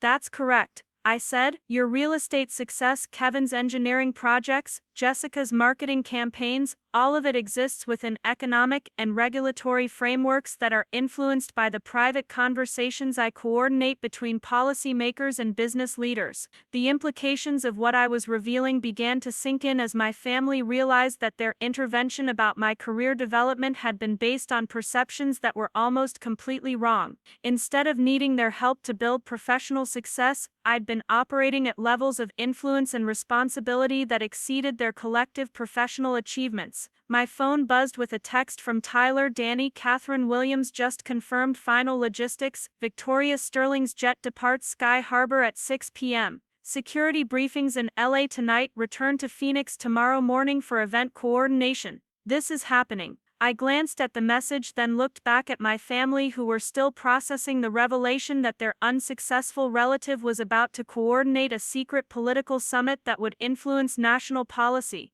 I need to leave for the airport in about an hour, I said. Victoria Sterling's private jet is taking me to Los Angeles for advanced security briefings with federal agencies and policy advisors. Aunt Patty was staring at me like I'd transformed into a completely different person. Danny, you're telling us that Victoria Sterling, the actress whose movies gross billions of dollars, personally requested you to coordinate tomorrow's event? She requested me specifically because of my reputation for handling impossible logistics under extreme time pressure while maintaining absolute discretion about sensitive political discussions. I confirmed. Tomorrow's event could determine defense spending that affects millions of jobs, trade policies that influence global markets, and legislative strategies that shape American governance for years to come. The weight of responsibility in my voice seemed to finally convince my family that this wasn't an elaborate joke or misunderstanding. They were learning that the person they'd spent years trying to help achieve basic professional success was actually trusted with coordinating conversations that influenced congressional legislation and international relations. Kevin was shaking his head in amazement. Danny, I can't believe we spent the entire afternoon trying to network you into an industry where you already operate at the highest possible levels. The networking advice wasn't wrong, I said. You just didn't realize that I'd already built the kind of network that most professionals never access. My connections include people whose phone numbers are unlisted, whose personal assistants screen calls from senators, whose business decisions move international markets. Jessica was looking at her phone with new understanding.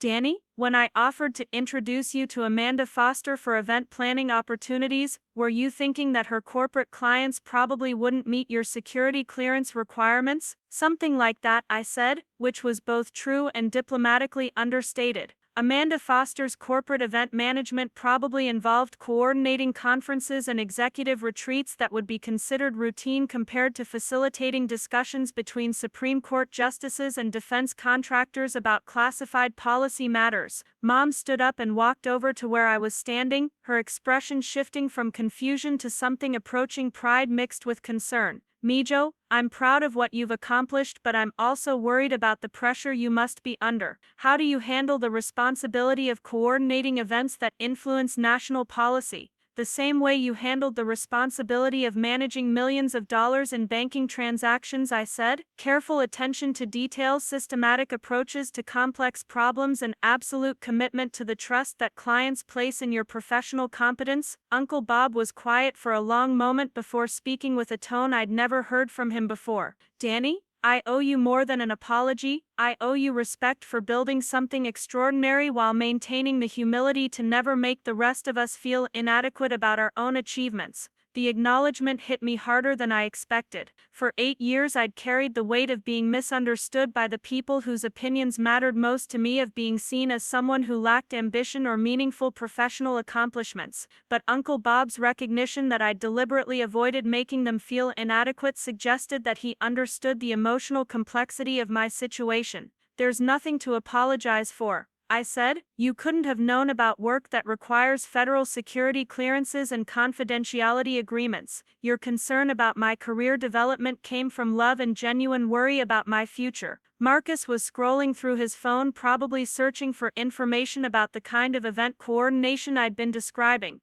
Danny, I have to ask, how much money are we talking about? Because if you're coordinating events for Supreme Court justices and Fortune 500 CEOs, the compensation has to be significant. Significant enough that I could afford a much more visible lifestyle if discretion wasn't essential to maintaining client relationships, I said carefully. Our retainer agreements with major clients exceed what most Arizona businesses earn in entire quarters, but displaying that wealth would compromise the anonymity that makes us valuable to people who require absolute privacy. The financial implications seemed to be the final piece of information my family needed to fully comprehend the scope of what I'd built. They were realizing that not only had I achieved the kind of professional success they'd been trying to help me attain, but that I'd achieved it at levels that exceeded their collective business accomplishments. Jessica was quiet for a moment before asking the question that I'd been dreading. Danny, what happens to our family relationship now that we know the truth?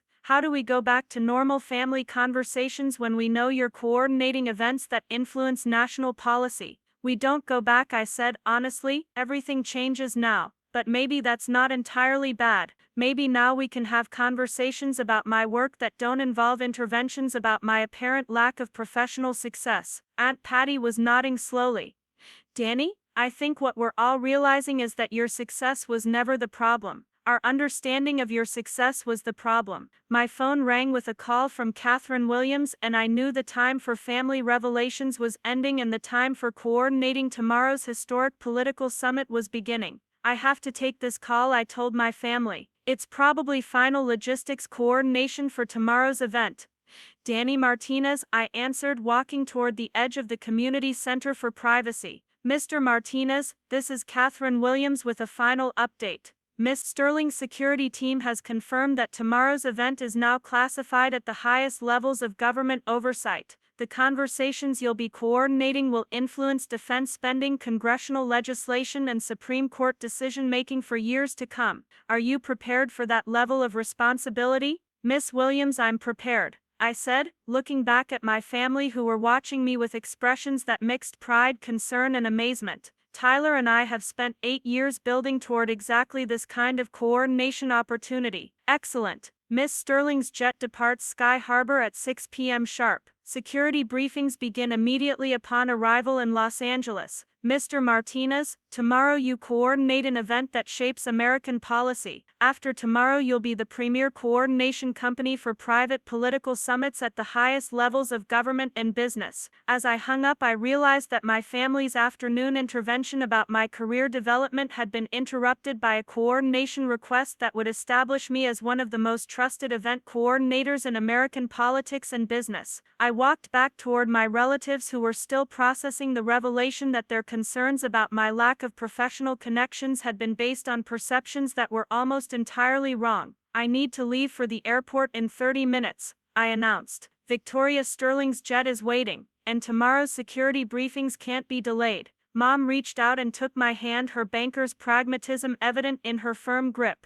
"Mijo, we're proud of you. Not just for what you've accomplished but for the way you've accomplished it. Maintaining humility while building something extraordinary isn't easy." Uncle Bob stood up and extended his hand for a handshake that felt different from any family interaction we'd ever had. "Danny, from now on when people ask me about my family, I'm going to tell them about my nephew who coordinates policy discussions for Supreme Court justices and Fortune 500 CEOs." As I shook his hand, I realized that the family gathering where I'd felt most misunderstood and undervalued had become the moment when my relatives finally discovered who I really was and what I'd actually built with my professional life. Marcus was shaking his head with a mixture of amazement and respect. "Danny, I spent the entire day trying to give you networking advice while you were coordinating with people whose decisions affect my entire industry. The irony is incredible." "The advice wasn't wrong," I said. "Building relationships is essential for professional success. You just didn't realize that I'd already built relationships that influence congressional legislation and international trade policy." Jessica was organizing Sophia's toys while processing everything she'd learned about my career. "Danny, what happens now? How do we talk about your work when most of it is classified at federal levels?" "We'll figure it out," I said, "but at least now you understand why I couldn't share details about events that require security clearances and confidentiality agreements that carry federal penalties for violation." My phone buzzed with a final text from Tyler. "Danny, car service is en route to pick you up. Tomorrow we coordinate the most significant private political gathering in recent American history. After tomorrow, everything changes for our business." I looked around at my family, the same people who'd spent years worrying about my apparent lack of professional ambition, and realized that in 24 hours, when tomorrow's event made national headlines and established me as the premier coordinator for America's most exclusive political gatherings, their concerns about my career development would be permanently resolved. But more importantly, the wall of secrecy and misunderstanding that had separated us for 8 years was finally gone. For the first time since starting my coordination business, my family understood who I really was and what I'd actually achieved with my professional life. The government job they'd worried about had just become the foundation for coordinating conversations that would influence American policy for the next decade. And their unsuccessful relative had just proven that sometimes the most extraordinary achievements are the ones that nobody sees coming. Tomorrow I would coordinate discussions between Supreme Court justices and Fortune 500 CEOs that would reshape congressional legislation and international trade policy. But today I'd accomplished something equally important. I'd finally shown my family that their concerns about my career had been based on love, but also on misunderstandings that were now permanently corrected. The networking intervention was over. The real work was just beginning. 6 months later, I was standing in the same Desert Ridge Community Center, but everything had changed. The Martinez family barbecue looked identical to the gathering where my two worlds had finally collided, complete with the same folding tables under the ramadas and the same papel picado fluttering in the Phoenix breeze. But the conversations swirling around me bore no resemblance to the career interventions and networking advice that had dominated our family gatherings for nearly a decade. "Danny, I still can't believe you coordinated that summit that led to the new trade legislation," Jessica said, bouncing her now 2-year-old daughter Sophia on her hip while scrolling through news articles on her phone. 3 major news networks credited your event coordination with facilitating the policy discussions that created 15,000 new manufacturing jobs. The trade legislation summit had indeed made national headlines, though the media coverage focused on the policy outcomes rather than the behind-the-scenes coordination that made those discussions possible.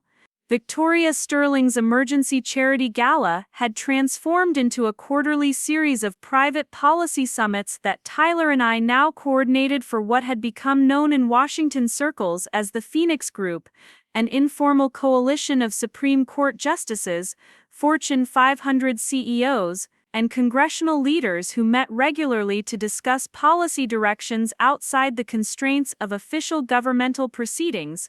Marcus was grilling hamburgers with the same enthusiasm he'd always brought to family gatherings, but his conversation topics had evolved considerably since learning about my actual profession. "Danny, my real estate clients are asking if I can introduce them to you for corporate event coordination. They're reading about these policy summits in the Wall Street Journal and wondering if the Martinez family connection could help them access the same level of strategic networking." The requests from Marcus's clients represented a challenge that Tyler and I were still navigating.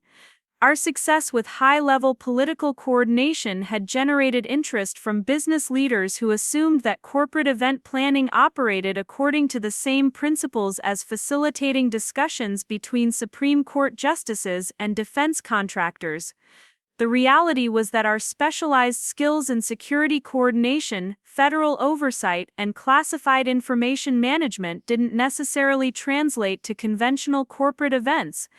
Uncle Bob was arranging folding chairs with the same methodical precision he'd always applied to family gathering logistics, but his attitude toward my career had undergone a complete transformation. "Danny, I've been telling my construction industry friends about your coordination work, and they're amazed that someone from our family built relationships with people who determine federal infrastructure spending." The irony wasn't lost on me that Uncle Bob's construction business had recently benefited from federal infrastructure legislation that emerged from policy discussions I'd helped coordinate, the private summit where transportation secretaries, engineering executives, and Congressional Appropriations Committee members had planned infrastructure investment strategies had directly influenced funding decisions that affected construction companies across Arizona, including Uncle Bob's former business associates.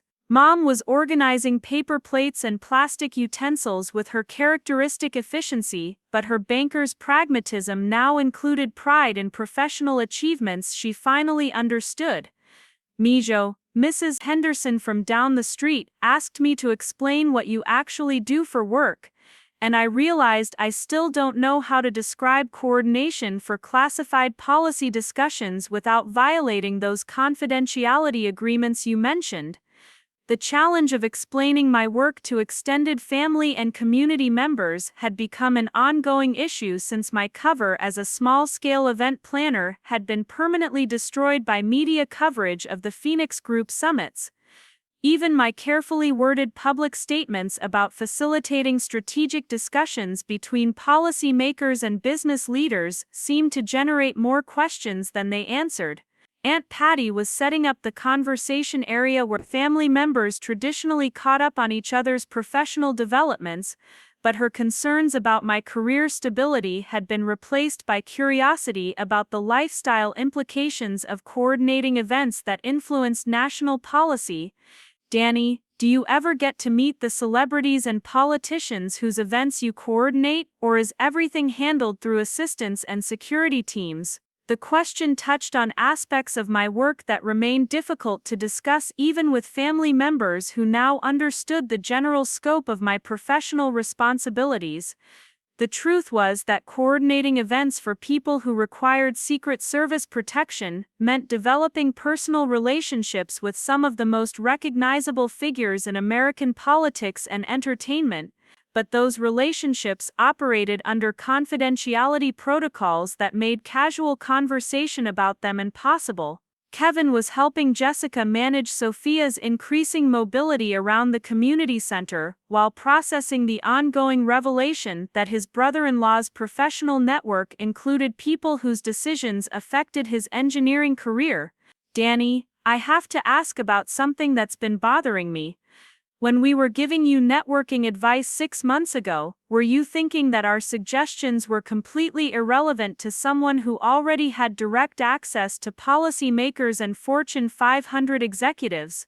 The question reflected the emotional complexity that my family was still navigating as they adjusted to understanding my actual professional situation, Learning that their concerns about my career development had been based on misperceptions had generated feelings that ranged from pride in my achievements to embarrassment about their misplaced interventions to confusion about how our family dynamics would function going forward. "Your networking advice wasn't wrong," I said, which had become my standard response to family questions about the disconnect between their perceptions and my reality. "Building professional relationships is essential for career success. You just didn't realize that I'd already built relationships that operated at levels requiring security clearances and federal oversight."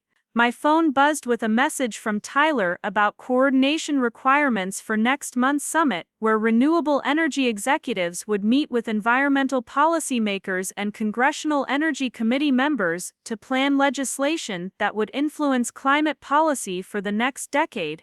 The logistics would involve coordinating with federal agencies, managing security protocols for classified discussions, and ensuring that media coverage focused on policy outcomes rather than the private nature of the strategic planning process. "Work emergency?" Marcus asked, noticing my phone attention with the same tone he'd used 6 months ago, but without the underlying assumption that my work emergencies were necessarily less important than his real estate deals. "Just coordination logistics for next month's energy policy summit," I replied, which was both completely accurate and representative of how dramatically our family conversations had changed since my professional invisibility had been permanently destroyed.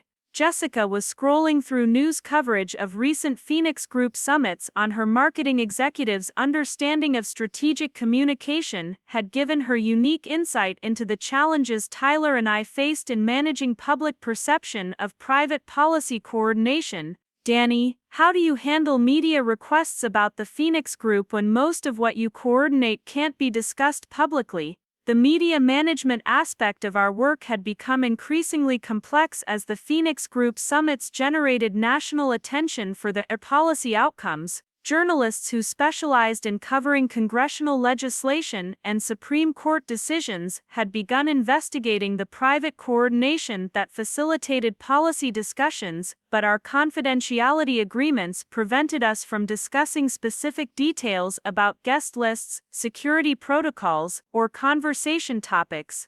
"We work with public relations specialists who understand federal confidentiality requirements," I explained. "The media coverage focuses on policy outcomes rather than coordination details, which protects our clients' privacy while still acknowledging the strategic planning process that leads to legislative action." Uncle Bob was listening to our conversation with the respectful attention he'd always reserved for discussions about serious business matters, but his questions reflected genuine curiosity rather than concern about my career development. "Danny, when you coordinate these policy summits, are you personally responsible if the discussions lead to legislation that affects millions of people?" The question touched on the weight of responsibility that Tyler and I carried every time we accepted coordination requests for events that influence congressional decision-making.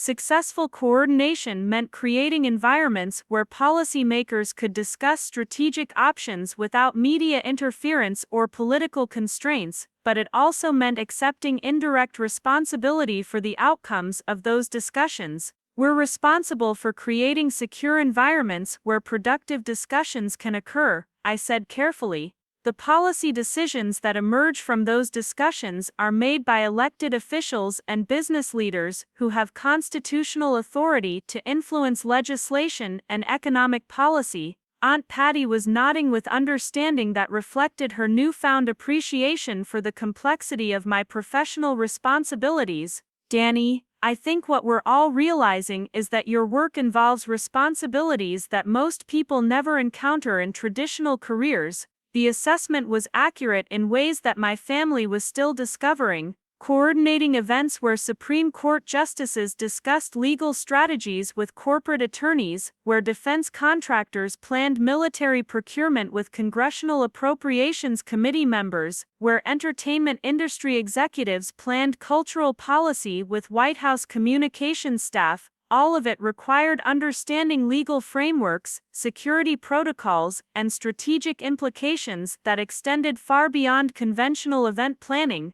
My phone rang with a call from Catherine Williams, and I recognized the number as belonging to Victoria Sterling's coordination team. 6 months after the emergency charity gala that had transformed into a private policy summit, Victoria Sterling remained our most influential client, regularly requesting coordination for strategic discussions that influenced entertainment industry regulation, intellectual property legislation, and cultural policy development.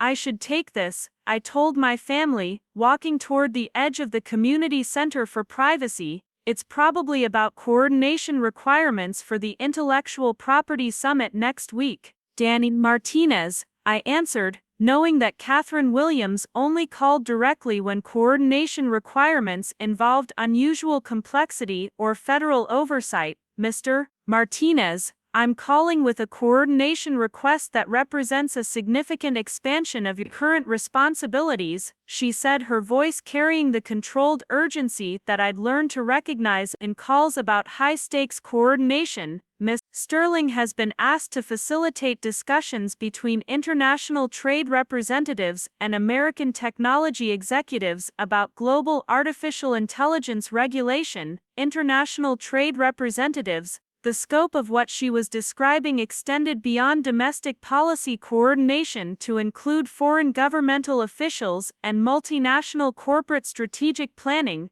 The security requirements alone would involve coordination with State Department protocols, international diplomatic security, and trade regulation oversight that operated under different legal frameworks than domestic policy discussions. Ms. Williams, artificial intelligence regulation discussions involving international representatives would require coordination with federal agencies that I've never worked with before, I said honestly. State Department, international trade regulation, diplomatic security protocols. This is beyond our current operational capability. Mr. Martinez, that's exactly why Ms. Sterling and the other Phoenix Group leaders want to expand your coordination responsibilities. They believe you're ready to handle international policy coordination that influences global technology regulation and trade agreements. Global technology regulation and trade agreements. The implications were staggering. Successful coordination of international AI policy discussions could influence regulatory frameworks that determined how artificial intelligence development proceeded across multiple countries, how international technology companies operated within different legal systems, how global trade agreements incorporated emerging technologies. Ms. Williams, what's the timeline for this coordination expansion? 6 weeks. Mr. Martinez, international representatives are available for preliminary discussions in Phoenix during the first week of January, with full coordination requirements beginning in February. As I processed the magnitude of what was being offered, I looked back toward my family, who were engaged in conversation about holiday planning and year-end business activities. 6 months ago, they'd been concerned about my lack of professional ambition and networking capabilities. Now they were adjusting to the reality that my coordination work influenced congressional legislation and Supreme Court decision-making. In 6 weeks, if I accepted international policy coordination responsibilities, they would need to understand that their relatives' professional network included foreign governmental representatives and multinational corporate executives whose strategic discussions influence global technology regulation and international trade policy. Ms. Williams, I'll coordinate with Tyler and provide confirmation within 48 hours. Expansion into international policy coordination would represent a fundamental change in our operational scope.